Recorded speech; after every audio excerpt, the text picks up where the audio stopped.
Hello everyone, welcome to EduWise Tech channel. किसी भी भाषा को अगर सीखना है तो सबसे जरूरी है उसकी नींव को समझना।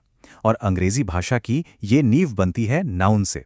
तो आज हम अंग्रेजी के इसी सबसे जरूरी हिस्से यानी नाउन्स की दुनिया में गहराई तक उतरेंगे।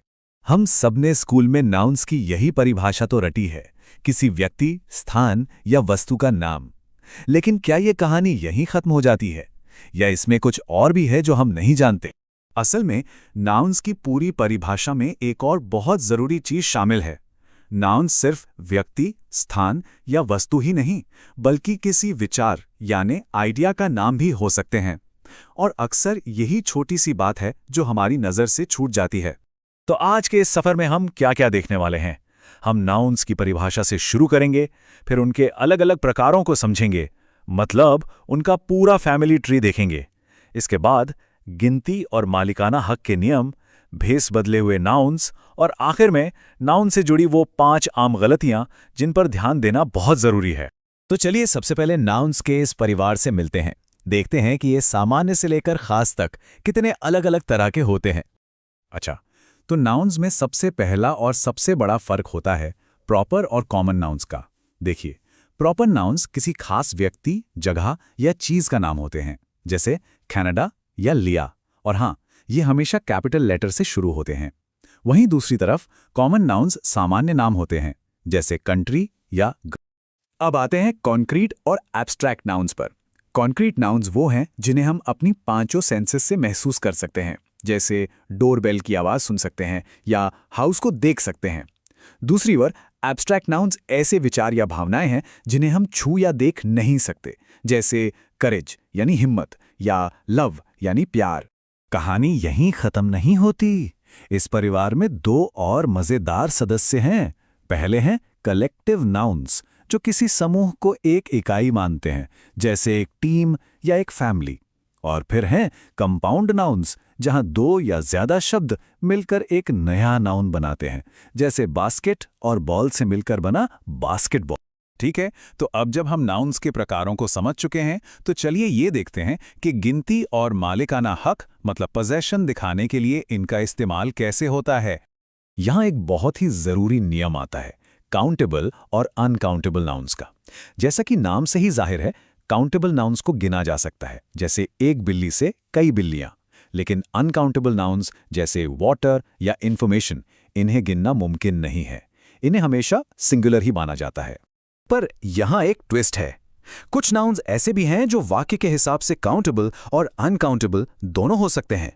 जैसे जब कोई कहता है आई डोंट हैव टाइम, तो यहां टाइम को गिना नहीं जा सकता। लेकिन अगर कोई पूछे did you have a good time at the party, तो यहां अ गुड टाइम का मतलब है एक अच्छा अनुभव जिसे गिना जा सकता है।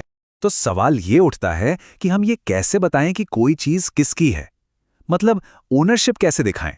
यहीं पर एंट्री होती है अपॉस्ट्रोफी की। इसके ना बस 3 सिंपल से नियम हैं। पहला, अगर नाउन सिंगुलर है तो अपॉस्ट्रोफी और एस लगाइए, जैसे द ओनर्स कार। दूसरा, अगर प्लूरल नाउन एस पर खत्म होता है तो सिर्फ अपॉस्ट्रोफी लगाइए, जैसे द हाउसेज रूफ्स। और तीसरा, अगर प्लूरल नाउन एस पर खत्म नहीं होता, जैसे चिल्ड्रन, तो अपॉस्ट्रोफी और एस दोनों लगाइए, द चिल्ड्रंस गेम। ओके, अब थोड़ा लेवल बढ़ाते हैं। कभी कभी ना वर्ब्स और क्लॉजेस भी नाउन होने का नाटक करते हैं। इन्हें हम भेस बदले हुए नाउन्स भी कह सकते हैं। इनमें सबसे पहला है जेरेंड। ये बेसिकली वर्ब का आईएनजी वाला फॉर्म है जो एक नाउन की तरह काम करता है। ये किसी भी काम को एक गतिविधि का नाम दे देता है। जैसे इस वाक्य को देखिए, स्विमिंग इज फन। अब यहां स्विमिंग कोई काम नहीं कर रहा, बल्कि ये तो इस वाक्य का हीरो है, यानी सब्जेक्ट है। ये बता रहा है कि क्या मजेदार है। अब बात करते हैं नाउन क्लॉज की। ये थोड़ा अलग है। ये शब्दों का एक पूरा ग्रुप होता है जिसका अपना सब्जेक्ट और अपना वर्ब होता है, लेकिन ये पूरा का पूरा ग्रुप मिलकर एक अकेले नाउन का काम करता है। इसे एक उदाहरण से समझते हैं। वॉट यू से क्रिएट्स साउंड वेव्स। यहां देखिए, कोई एक शब्द नहीं, बल्कि ये पूरा का पूरा हिस्सा वॉट यू से ही वाक्य का सब्जेक्ट है। ये दिखाता है कि कैसे एक पूरा विचार ही एक नाउन बन सकता है। चले, अब आते हैं सबसे काम के हिस्से पर।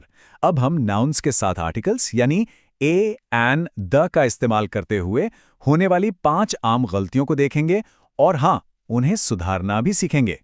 गलती नंबर 1। अक्सर लोग अपनी नौकरी या पद के बारे में बताते समय आर्टिकल लगाना भूल जाते हैं, जैसे आई एम इंजीनियर कहना गलत है। सही तरीका है आई एम एन इंजीनियर। हमेशा ए या एन का इस्तेमाल करें। दूसरी गलती है सिंगुलर नाउन से पहले आर्टिकल न लगाना, खासकर जब उसके पहले कोई एडजेक्टिव हो। ही इज बिजी मैन नहीं, बल्कि he is a busy man कहना बिल्कुल सही है। तीसरी गलती सार्वजनिक जगहों से जुड़ी है। याद रखिए, ज्यादातर पब्लिक प्लेसेस के नाम के साथ द लगता है। शी इज एट लाइब्रेरी सुनने में अधूरा सा लगता है। सही वाक्य है she is at the library. गलती नंबर 4, ये हम तब करते हैं जब किसी चीज के बारे में आम तौर पे बात कर रहे हों। जैसे अगर किसी को दुनिया के सारे सेब पसंद हैं तो वो कहेगा आई लाइक एप्पल्स, ना कि आई लाइक द एप्पल्स। जब तक किसी खास सेब की बात ना हो, द का इस्तेमाल ना करें। और 5वीं और आखिरी आम गलती, सुपरलेटिव एडजेक्टिव्स जैसे बेस्ट, कोल्डेस्ट, बिगेस्ट, इनसे पहले हमेशा द आता है। तो शी इज बेस्ट प्लेयर नहीं, बल्कि she is the best player on the team कहना सही है। तो हमने देखा कि ग्रामर के नियम कितने जरूरी हैं। ये भाषा को एक ढांचा देते हैं। पर एक सवाल यहाँ ये भी उठता है कि क्या कभी-कभी इन नियमों को तोड़ने से ही बेहतर कला जन्म लेती है? सोचेगा जरूर। That's all for today. If you like this video, like, share, subscribe to EduWise Tech channel. See you in the next video.